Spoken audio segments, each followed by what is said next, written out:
기독교에서 가장 큰 절기라고 한다면 바로 이 부활절입니다. 물론 성탄절도 우리가 큰 절기로 여기지만 이 부활절이야말로 우리 기독교가 무엇인지를 가장 잘 나타내 주기 때문에 부활절을 기독교에서는 가장 큰 절기로 지키고 있습니다. 오늘은 2021년 부활절 주일입니다. 그래서 다시 한번 우리 부활절 이 날을 맞이해서 우리의 신앙을 고백 혹은 또 우리의 신앙을 다시 한번 다지는 말을 한번 해보도록 하겠습니다. 예수님이 부활하셨습니다. 나도 부활할 것입니다. 아멘. 네. 부활절이 가장 큰 우리 이 기독교의 축제임에도 불구하고 근데 우리의 현실을 보면 부활절이 그리 큰 기쁨의 절기로 그렇게 여겨지지 않는 것 같습니다. 사실 구약 시대에는 목숨처럼 지켰던 절기가 바로 안식일이었습니다. 안식일을 잘못 지키면은 바로 사형을 할 정도로 그렇게 중요했던 안식일이 신약 시대에 오면서 주일로 바뀌기 시작합니다. 그 이유는 바로 예수님이 이 주일에 안식 후 다음 날 부활하셨기 때문에 바로 신약 시대는 주일을 지키기 시작합니다. 그러니까 우리의 기독교 신앙의 기초는 예수님의 부활 위에 세워진 것이다. 그만큼 이 예수님이 부활하신 날 주일이 소중하고 특별히 그 주일이 소중한 이유는 예수님이 부활하셨기 때문에라는 것이죠. 정작 바로 그러한 이 부활절 날 우리의 신앙의 현실을 봤을 때 우리는 삶에 여전히 여러 가지 고민과 현실적인 문제와 또 어려움으로 인해서 우리의 삶은 그리 기쁘지 않는 또 우리의 삶은 그렇게 이 부활절을 맞이함이 큰 감동이 없는 큰 감격과 또 어떤 기대가 없는 우리의 모습을 보면서 왜 그럴까 한번 우리가 점검을 해봐야 되겠다 이런 생각을 하게 되었습니다. 그것은 아마도 이 부활에 대한 우리가 올바른 이해와 확신이 없기 때문에 그렇지 않나 이런 생각을 하게 됩니다. 이 말은 부활 자체를 믿지 않는다 이 말이 아닙니다. 부활을 다 믿죠. 대부분 다 믿습니다. 그러나 깊은 이해가 없다는 것이죠. 우리가 생각하는 부활은 단순히 죽었다가 다시 살아나는 것 정도로 우리는 부활을 생각합니다. 성경에 보면은 예수님도 죽었던 나사로를 다시 살렸고 나인성 가부의 아들도 다시 살렸습니다. 그들도 부활을 한 것이죠. 예수님은 그들보다 좀 더 나은 부활의 모습으로 다시 살아난 정도. 그것이 아마 우리가 생각하는 부활이라고 생각할 것입니다. 또 우리가 왜 이 부활절을 맞이하여서 단순한 절기 정도 이상으로 마음을 갖지 못하는가? 그것은요, 예수님의 이 부활을 역사 속에 일어난 한 사건으로만 이해하기 때문입니다. 마치 임진왜란 당시 이순신 장군이 12척의 배로 300척의 그 일본 해군과 연전연승을 했던 이 사실, 역사 속에 일어난 분명한 사건이고 사실이죠. 그러듯이 예수님의 부활도 역사 속에 일어난 분명한 사건과 사실로는 믿습니다. 근데 역사 속에 일어난 것으로 국한시킨다는 거죠. 거기까지입니다. 그 이상으로 생각하지 않는다는 것이죠. 요즘 말로 얘기한다면 바로 이겁니다. 예수님이 부활하셨다고 대단한 사건인데 그런데 그게 나와 무슨 상관이 있지? 그래서 어쩌라고? 이렇게 질문하는 것과 이렇게 반응하는 것과 같다는 것이죠. 역사 속에 일어난 사건일 뿐이지 그것이 지금 나와 무슨 상관이 있느냐? 아마 이것이 오늘날 우리가 이 부활절을 단순한 절기의 형식으로만 보내는 이유 중에 하나이지 않나 생각되어진다는 것입니다. 그래서 우리가 생각하는 부활은 단지 나중에 우리가 죽고 나서 다시 우리의 몸에 다시 살아나는 것, 그때 부활이 필요하지 않나. 그걸 믿고 있으면 되지 않냐라는 정도로 우리는 생각한다라는 것이죠. 그러나 부활에 담긴 내용은 그것은 그 담긴 내용 중에 한 일부라는 것입니다. 사실 하나님이 천지를 창조하시고 하나님의 천지 창조의 목적이라고 하는 마스터 플랜은 바로 그 정점에 부활이 있는 것입니다. 부활은 하나님의 마스터 플랜입니다. 이것은 하나님의 창조 목적의 완성이 바로 부활이었던 것입니다. 그러니까 하나님은 이 부활이 하나님의 관심의 최고의 관심이었고 이것이 우리를 향해서 하나님이 준비하신 최고의 복이었고 영광이었다는 것입니다. 하나님은 인류 역사 내내 바로 이 부활에 초점을 두고 이스라엘을 선택하시고 또 애굽의 종으로 노예로 보내시고 바빌론의 포로로 보내시고 또 왕정 시대에는 많은 선지자를 보내서 그 부활의 나라가 어떤 나라인지를 하나님께서는 바로 보여주셨고 이미 말씀하셨다라는 것입니다. 한마디로 하나님의 모든 비밀은 바로 이 부활에 담겨져 있다라는 것입니다. 그래서 이 부활은요, 하나님의 마스터 플랜부터 시작해서 우리에게 허락되어지는 약속과 영광이 무엇인지도 다 이 부활 안에 사실은 마치 암호화되어 있듯이 담겨져 있다는 것입니다.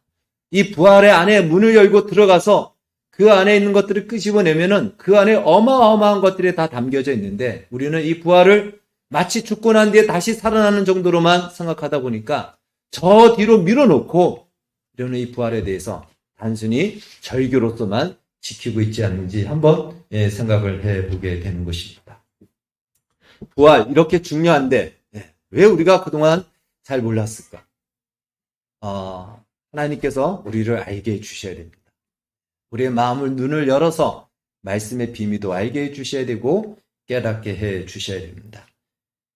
자, 그러니까 우리가 이 부활이라는 놀라운 마치 마스터 키 같은 것을 가지고 있음에도 불구하고 우리의 현실과는 상관이 없다. 지금 나의 현실과는 이게 무슨 상관이 있냐? 내가 죽을 때나 필요한 것이지 않냐라고 우리는 생각하였던 것이죠.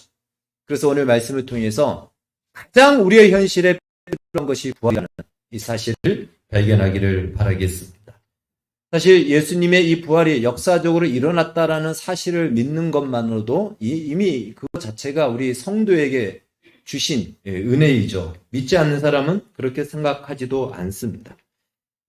현재를 살아가는 많은 크리스찬들이 그 사실은 다 믿지만 그러나 역사적 사건으로만 치부한다면 사실은 믿지 않는 사람과 다를 바가 없습니다. 왜요? 그 부활로 통해서 하나님이 주시고자 하는 그 영광과 약속과 복을 우리가 하나도 누리지 못한다면 우리나 예수를 안 믿는 사람이나 차이가 없는 것이죠.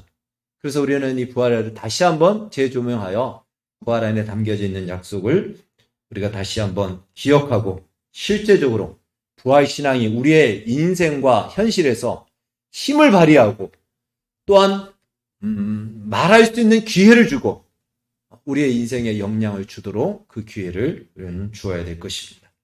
하나님은요, 마치 이 부활의 모든 사활을 건 것 같습니다. 바로 예수 그리스도를 하나님께서는 구약시대 내내 준비하셨지만 그 예수 그리스도의 가장 정점은 십자가의 죽음과 부활이었기 때문에 하나님의 관심은 바로 이 부활이었던 것입니다. 구약에 있는 모든 약속도 이 부활에 담겨져 있고 오늘날 우리가 살아가는 현실의 문제, 과연 상관이 없다라고 얘기하는 우리의 현실의 문제도 이 부활 안에 다 답이 있다라는 것입니다. 자, 이것을 알기 위해서 우리는 이 부활의 전제를 알아야 됩니다. 부활은 어디에서 일어났냐면 죽음에서 일어났습니다. 그러니까 예수님이 이 땅에 오시기 전, 이 땅에 오셔서 죽으시고 부활하시기 전까지 이 세상은 모두 죽음의 지배 아래 있었습니다. 로마서의 표현으로 얘기한다면 죄 아래 있다. 죄의 지배 속에 있는 세상이다 라고 말하는 것입니다. 죄 아무리 뛰어난 왕 혹은 능력자, 철학자, 학자, 부자, 권세자 누구라도 이 죽음의 선 앞에 오면 다 무릎을 꿇어야 됐습니다. 그것이 우리의 현실이었고 세상의 모습이었습니다. 마치 지금 유행하고 있는 코로나와 같이 어느 누구를 가리지 않고 누구든지 다 전염시키면은 그 죄값으로 죽어야 됐고 죽음의 보좌 앞에서는 다 항복을 해야 됐다라는 것입니다. 죄의 삭은 사망이요라는 말씀처럼 인류 모두는 바로 이 죄의 삭스로 사망 아래 처하게 있게 된 것입니다. 바로 이 부활은 이러한 세상의 절대 강자로 지배하고 있던 이 죽음이라는 이 존재를 보기 좋게 넉다운 시킨 사건이 바로 예수님의 부활인 것입니다. 이 세상의 절대자 죽음을 해결시켰습니다. 그것을 위해서 예수님은 이 세상에 친히 오신 것이죠. 마치 죄가 없던 세상에 죄가 들어와서 죄를 간염시켜서 죄가 세상을 지배했듯이 죄가 지배하는 세상에 예수님이 들어오셔서 그 죄 아래로 들어가서 마치 그것으로 끝날 줄 알았지만, 모든 세상은 다 끝났지만 예수님께서는 그 죄 아래 삼키운 바 됐다가 죽음의 자리로 들어갔다가 거기서 하나님의 능력으로 부활하시어 그 죄의 죽음의 강자를 짓밟고 다시 살아난 사건, 이것이 바로 부활인 것입니다. 죽음을 이기신 것입니다. 말 그대로 죽음을 사망시킨 사건, 이것이 바로 예수님의 부활인 것이죠. 그래서 오늘 사도 바울은 우리가 읽은 말씀 이후로 보면은 이렇게 이야기합니다. 사망아 너의 승리가 어디 있느냐? 사망아 내가 쏘는 것이 어디 있느냐? 한마디로 사망아 너는 이제 인생 종쳤다. 너는 끝났다라고 부활의 노래를 부르고 있는 것입니다. 예수님의 부활로 말미암아 죽음은 더 이상 그 힘을 발휘하지 못했습니다. 그전까지는 절대 강자였는데 이제는 마치 이빨 빠진 호랑이가 되어버린 것입니다. 아무런 그 부활 앞에 힘과 역량을 발휘하지 못하게 된 것입니다. 여러분, 오늘 우리가 겪고 있는 현실의 문제를 이제 보도록 할까요? 우리가 오늘날 겪고 있고 고민하고 있는 우리 현실의 문제를 자세히 한번 보십시오. 그것은요, 대부분 결핍된 문제입니다. 결핍과 관계되어 있습니다. 물질이 부족하고 건강이 부족하고 뭔가 능력이 부족하고 뭔가 하려고 하는데 다 부족해요. 결핍의 문제예요. 우리의 문제는 다 결핍의 문제입니다. 그런데 이 결핍의 문제가 왜 생겼죠? 창세기 3장에서 인간이 하나님 앞에 아담이 죄를 지음으로 말미암아 하나님과 단절이 됩니다. 하나님과 단절이 되면서 그때부터 인간은 결핍을 갖게 됩니다. 그래서 그 결핍이라는 것은 만족하지 못하는 것이죠. 그 만족을 위해서 갖은 수고를 하지만 인간은 만족스럽지 못합니다. 그때 사탄이 와서 얘기하죠. 내 말을 들으면 내가 너의 그 결핍을 채워줄게. 그래서 사탄의 말을 듣게 했고 사탄은 거짓 것으로, 가짜의 것으로, 잠시만 만족스러운 것으로 계속하여 우리를 약올르듯이 잠깐은 만족한데 또다시 결핍이 오고 또다시 결핍이 오고 이거는 해결이 되는데 저거는 해결이 되지 않고 계속하여 그렇게 우리의 인생을 자기의 노예처럼 그렇게 우리를 써먹고 부려먹은 것이죠.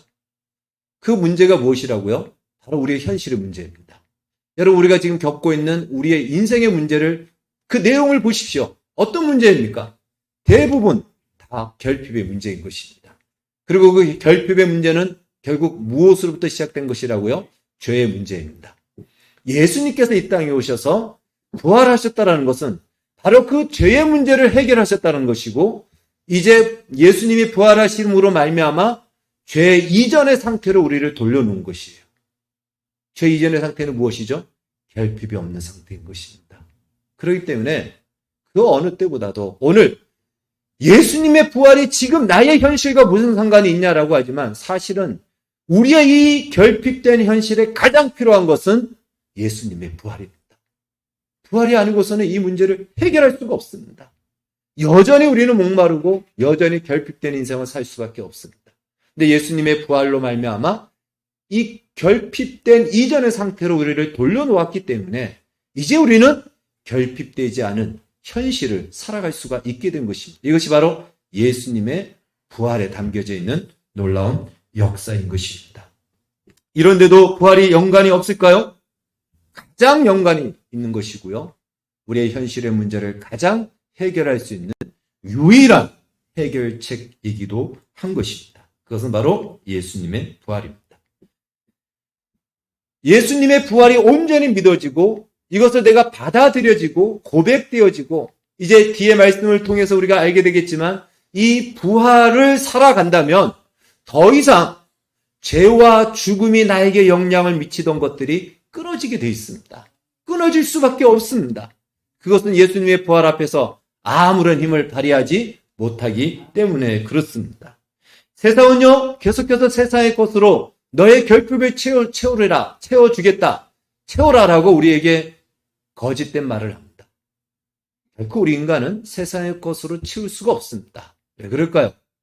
세상의 모든 것을 다 가져와도 우리 한 영혼은 하나님의 형상으로 지음받은 한 영혼은 그것보다 더 크기 때문에 세상의 것으로는 결코 채울 수 없습니다. 오직 주님만이 우리를 만족해 할 수 있을 정도로 우리의 존재 자체가 그만큼 크다라는 것입니다. 하나님의 형상에 이르기까지 우리를 만드셨기 때문에 그렇습니다. 그래서 예수님의 부활로 말미암아 이제 이 죄의 문제가 해결이 되었기 때문에 하나님으로부터 부어지는 그 신령하고 약속된 것들로 우리는 공급받게 된 것입니다. 예수님을 만난 사람을 보십시오. 결핍 모습이 있습니까?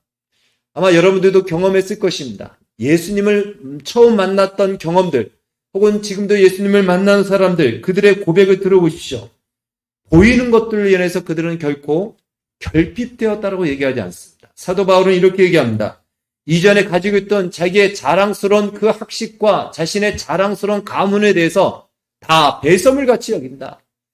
예수 안에서 얻은 이것을 생각하니 그 모든 것들은 아무것도 아니다라는 것이에요. 비교가 안 된다라는 것입니다. 그리고 또 자신은 감옥 안에 있으면서 뭐라고 얘기하죠? 내게 능력 주시는 자 안에서 내가 모든 것을 할 수 있다. 결핍이 없다라는 거예요. 거치는 것이 없다라는 것입니다. 내가 마음 먹고 한다면 다 할 수 있다라는 것이에요. 예수 그리스도 안에서 그것이 다 이루어질 수 있다라는 것입니다. 전혀 말이 안 되는 말을 하고 있다라는 것입니다. 그러나 그것이 사실이라는 것이에요. 여러분, 예수님을 몰랐던 사마리아 여인은 5명의 남자를 얻어봤지만 여전히 목말랐습니다. 그러나 고린도후서 6장 10절에 말씀하고 있듯이 사도 바울은 이렇게 얘기합니다. 우리가 예수 안에 있으면 가난한 자 같으나 많은 사람을 부유하게 하고 아무것도 없는 자 같으나 모든 것을 가진 자다. 실제로 이 경험이 있지 않습니까? 예수 그리스도를 내 안에 모시는 순간 부족한 것이 없어요. 물론 여전히 나는 돈이 없습니다. 물론 여전히 나는 가난합니다. 물론 여전히 나는 병이 들었습니다. 그런데도 만족스럽습니다. 그런 것에 의해서 내가 두려워하지 않습니다. 이것이야말로 결핍이 없는 상태가 된 것입니다. 바로 부활이란 우리가 죽고 난 뒤에 일어나는 사건, 그것이 아니고요. 하나님 나라에서 지금 이루어진 사건이라는 것입니다. 우리는 하나님 나라를 자연 세상이 끝나고, 즉 싹쓸이 되고 새로운 하나님의 나라가 딱 임하는, 우리는 하나님 나라를 그렇게 생각합니다. 즉 지금 우리가 사는 세상은 싹쓸이 되고 완전히 새로운 세상이 임할 것이다 생각합니다. 그것은 종말 때 그렇게 임할 것입니다. 혹은 우리는 세상 속에서 세상 사람들이 엄두도 내지 못할 초월적인 능력을 하나님의 사람들이 가짐으로 말미암아 하나님의 나라를 이루어 간다라고 생각하기도 합니다. 마태복음 11장 세례 요한도요, 자신이 생각했던 하나님의 나라와 예수님이 보여주신 하나님의 나라가 차이가 있다 보니까 예수님께 제자들을 보내서 물어봅니다. 오실 그이가 당신이 맞습니까? 세례 요한 자신이 예수님에게 세례를 주고 하나님의 어린 양이라고 얘기했음에도 불구하고 자기가 생각했던 하나님의 나라의 모습이 아닌 거예요. 세례 요한이 생각했던 하나님의 나라는 무엇이죠?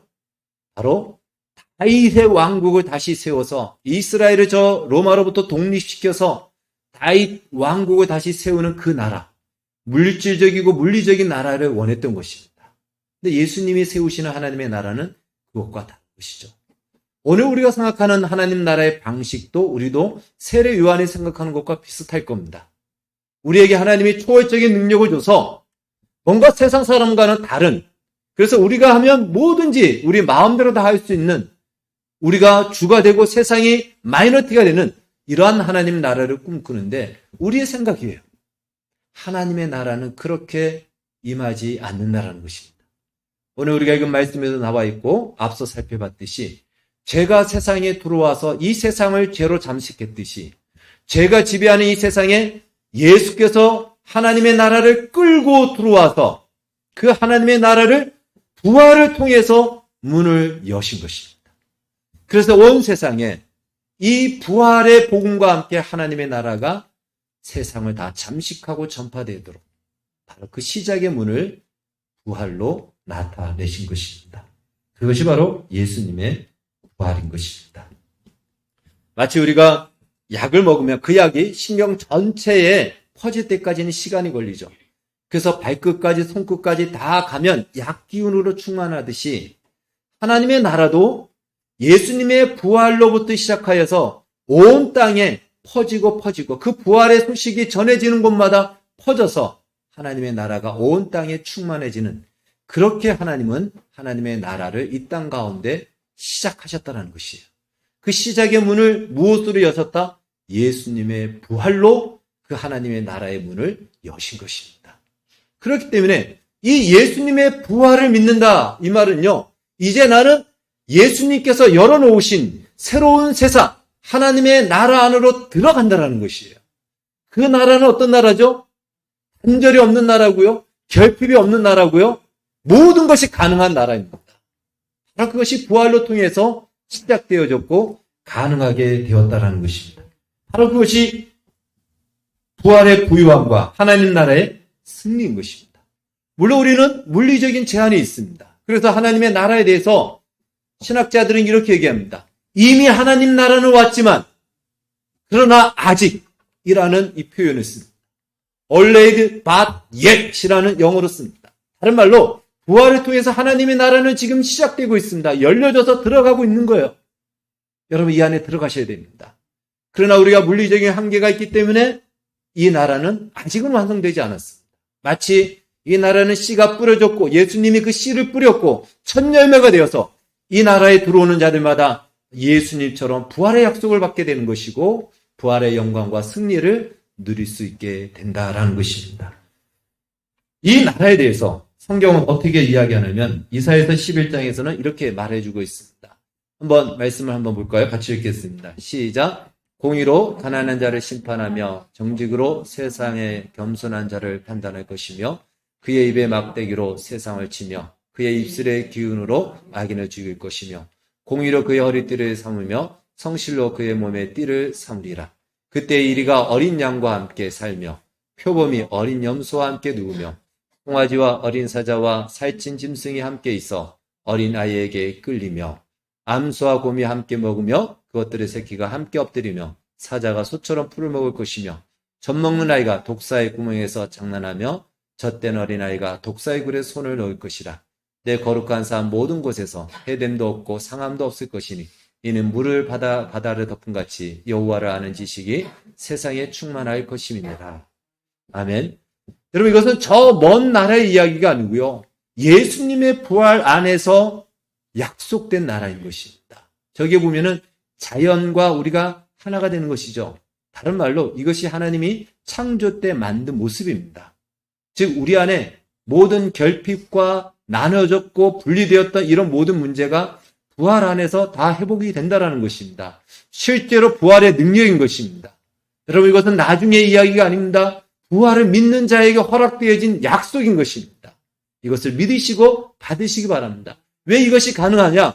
이사야서 25장 8절에 이렇게 얘기합니다. 같이 읽겠습니다. 시작. 사망을 영원히 멸하실 것이라. 주 여호와께서 모든 얼굴에서 눈물을 씻기시며 자기 백성의 수치를 천하에서 제하시리라. 여호와께서 이같이 말씀하셨느니라. 없는 자 같으나 모든 것을 가진 자로다.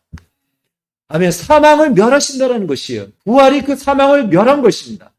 그렇기 때문에 이 사망의 원인이 된 죄의 문제가 이제는 더 이상 우리에게 영향을 미치지 않습니다. 그러니 우리에게 결핍이 있을 수 없겠죠. 우리에게는 더 이상 현실의 문제가 부활과 상관이 없다라고 말할 수 없는 바로 그 이유가 되는 것입니다. 하나님은 하나님의 나라를 자연 세상을 싹쓸이하고 펼치신 것이 아니고 이 자연 세상에 들어와서 이 나라를 시작하셨다는 것입니다. 그리고 그 문을 연 것이 부활입니다. 그래서 우리는 이 부활을 통해서 하나님이 새롭게 시작한 새로운 세상으로 들어갈 수 있는 기회를 얻게 된 것입니다. 그것이 우리가 부활절을 맞이하면서 우리가 어떤 존재인지를 알고 또 우리 안에 현실적인 우리의 삶의 문제에 대해서도 더 이상 우리가 고민할 이유 없이 부활의 능력을 믿고 부활하신 예수 그리스도의 이름으로 이 문제를 의뢰하고 믿고 나간다면 주께서는 반드시 그 부활의 능력과 영광을 우리에게 경험하게 하신다라는 것입니다. 사도 바울은요 이렇게 이야기했습니다. 빌립보서 4장 19절 같이 읽겠습니다. 시작. 나의 하나님이 그리스도 예수 안에서 영광 가운데 그 풍성한 대로 너희 모든 쓸 것을 채우시리라. 이 약속의 말씀을 믿으시기 바라겠습니다. 이것이 가능한 이유가 무엇이라고요? 예수님의 부활이 있었기 때문에 가능하다라는 것이에요. 바울이 거짓말하는 것이 아닙니다. 이 말씀을 개런트하고 보증하는 것은 바로 예수님의 부활입니다. 그래서 예수 그리스도 안에서 영광 가운데 우리가 그 풍성한 대로 우리의 모든 쓸 것을 채우고도 남는 그 근거와 약속이 예수님의 부활이라는 것입니다. 그래서 이 부활을 믿는다면 우리는 이 약속을 우리의 삶에서 경험할 수 있게 되는 것이죠. 물리적인 영역에서조차도 이 말씀의 역사가 언제든지 일어날 수 있습니다. 그러나 너무 한쪽으로 치우쳐서 뭐든지 다 된다? 그렇지 않습니다. 이미 하나님 나라는 왔지만 아직 완성되지 않았다라는 것이에요. 우리는 이 두 가지를 다 생각해야 됩니다. 우리는 하나님께서 경우에 따라서 물리적인 영역까지도 더 이상 나눔이 없고 결핍이 없는 채워줌으로 채워주실 것을 믿으셔도 됩니다. 이것은 주의 약속입니다. 그러나 우리는 물리적인 환경 속에 있기 때문에 하나님께서 그 필요를 따라서 채워주시지 언제나 항상 그렇지는 않다는 사실을 또한 우리는 인정해야 됩니다.